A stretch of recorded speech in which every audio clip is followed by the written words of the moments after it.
Assalamualaikum warahmatullahi wabarakatuh. Perkenalkan, nama saya Verona Febrianti dengan NIM 5011911038. Di sini saya akan menjelaskan tentang fenomena krisis kemanusiaan dan peradaban.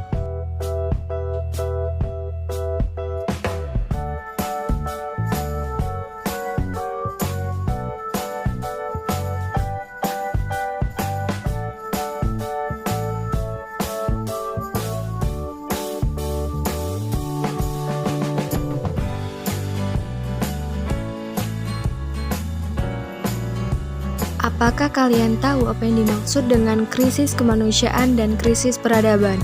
Di sini saya akan menjelaskan terlebih dahulu apakah itu krisis kemanusiaan dan krisis peradaban.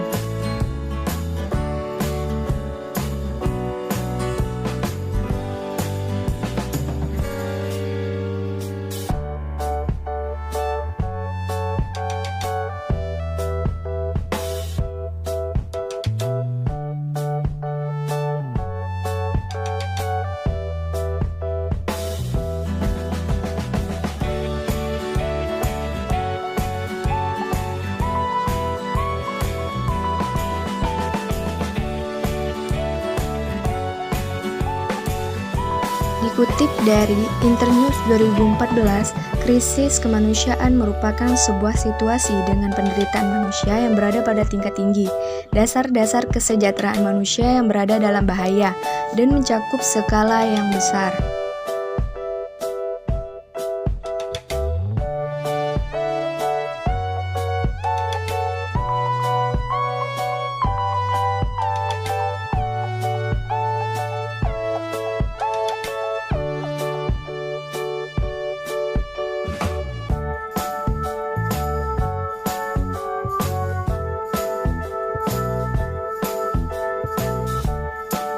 Sedangkan krisis peradaban adalah krisis akal budi yang dimana adab seseorang terhadap orang lain sudah tidak sesuai lagi dengan peraturan yang ada di masyarakat, seperti peraturan yang ada pada nilai dan norma.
Banyak faktor penyebab krisis kemanusiaan, tetapi nafsu kuasa, kecemburuan etnik, radikalisme religius, dan kesenjangan sosial dan ekonomi, serta hegemoni negara besar merupakan faktor-faktor kunci dalam krisis kemanusiaan dan teror global yang sedang berlangsung saat ini.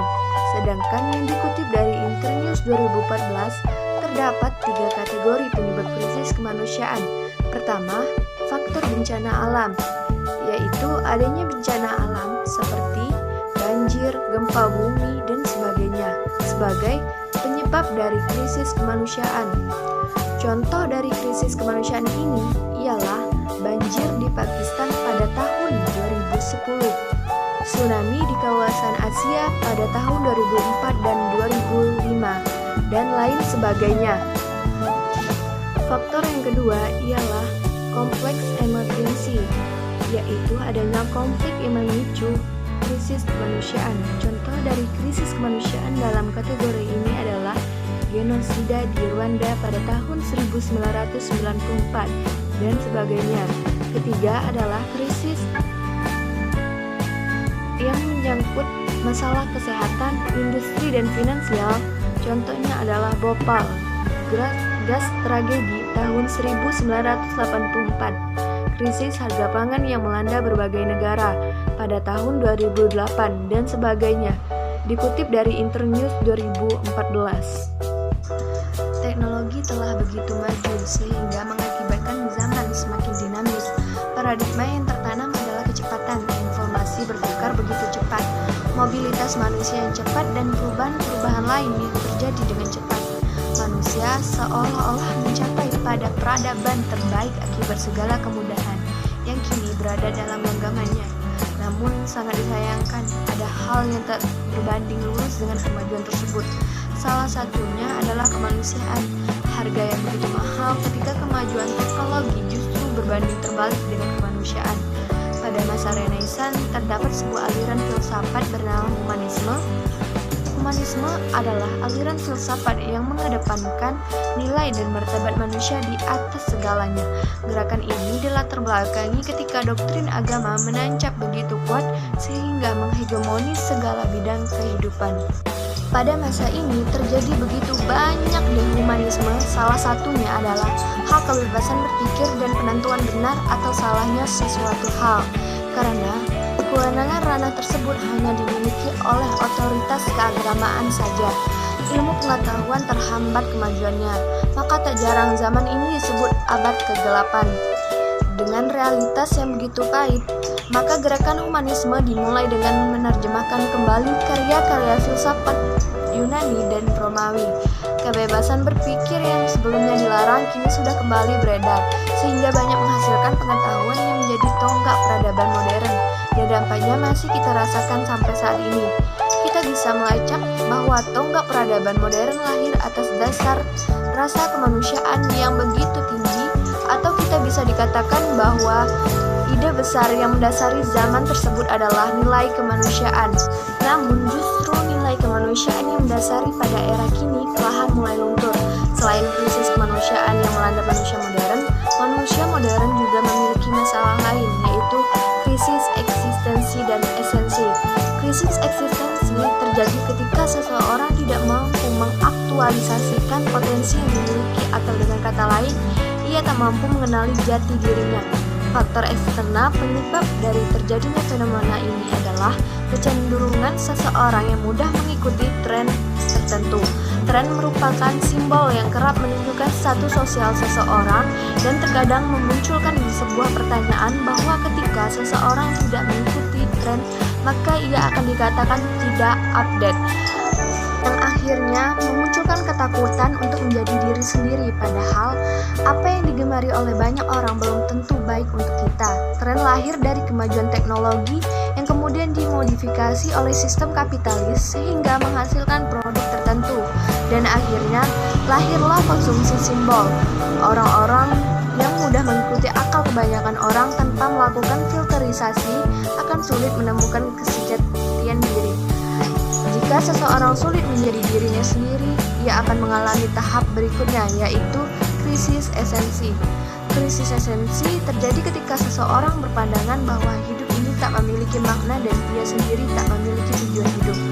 Melanjutkan dampak dari tren tadi, mudah sekali kita tebak dalam situasi bernama konsumerisme. Dengan tren, seseorang didorong agar membeli sesuatu yang justru pada dasarnya tidak penting bagi dirinya. Implikasi terburuknya adalah orang-orang akan cenderung untuk terus mencari kekayaan materi dan minim waktu untuk memikirkan apa tujuan dari hidupnya.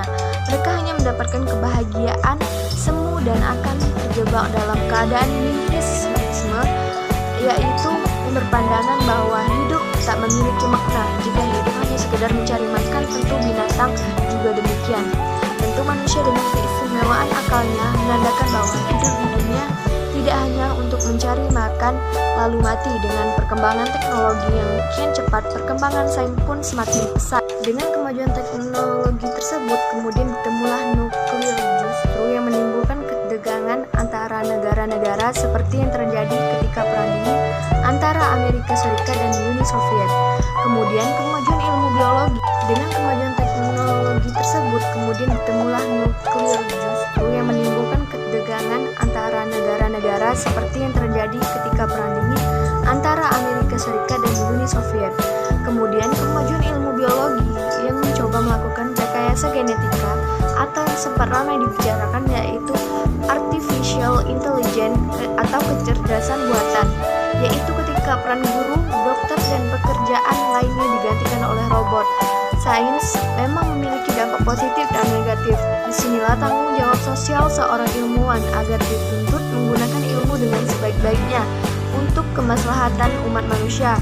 Menurut penulis, sains sendiri ada kalanya harus dipengaruhi oleh nilai, yaitu nilai moral, kemanusiaan, dan religius. Manusia modern juga seharusnya tidak menjauhi agama, karena di tengah zaman krisis moral seperti ini, agama bisa dijadikan solusi penuntun dalam kehidupan. Hanya cara kita saja yang harus dirubah dalam memaknai agama. Agama harus disinergikan dengan ilmu pengetahuan dan lebih menonjolkan nilai kemanusiaan, supaya terhindar dari fanatisme buta. Perkembangan teknologi dan ilmu pengetahuan sudah seharusnya berada dalam kendali manusia, agar berjalan sesuai apa yang dicita-citakan. Pengendalian dapat dilakukan dengan cara selalu menyisipkan nilai kemanusiaan, moral, dan religiusitas. Sungguh memalukan ketika manusia mengetahui segala hal namun ia melupakan kodratnya sendiri sebagai manusia. Krisis kemanusiaan berdampak yang berimbas pada sektor kesehatan. Banyak layanan kesehatan yang kini menjadi bisnis termasuk banyak penyakit massal. Perusahaan membuat penyakit sekaligus obatnya. Semuanya